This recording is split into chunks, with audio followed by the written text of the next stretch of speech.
The Bittering family, Harry, Cora, and their 3 children, arrived on Mars. They were excited, but also scared. As they stepped out of their rocket, they looked at the strange red landscape. "This is beautiful!" Laura said, amazed by the hills and the sky. But Harry felt uneasy. "It's not home," he replied, glancing back at the rocket that had brought them so far from Earth. Weeks went by as they settled into a small white cottage. They tried to grow familiar vegetables in the Martian soil. However, Harry felt a deep fear that they did not belong there. "We're Earth people," he often reminded Cora. "This place is not for us." One day, Laura rushed home, crying. "Earth is gone! There were atom bombs!"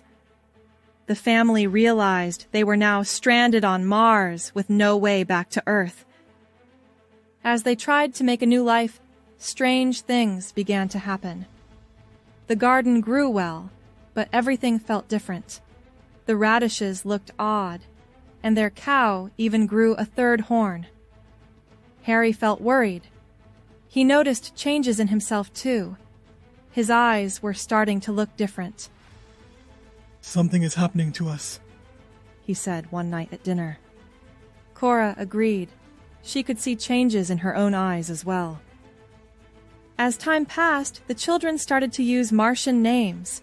Dan wanted to be called UA, which means father in Martian. Cora supported this change, and slowly they all began to accept their new life. The Bitterings moved to a cool villa in the hills, leaving their old cottage behind. 5 years later, another rocket landed nearby. The people from Earth had come back to say the war was over, but when they looked for the Bittering family, they found only an empty town. Harry stood among the ruins of his old life and whispered, "This is home."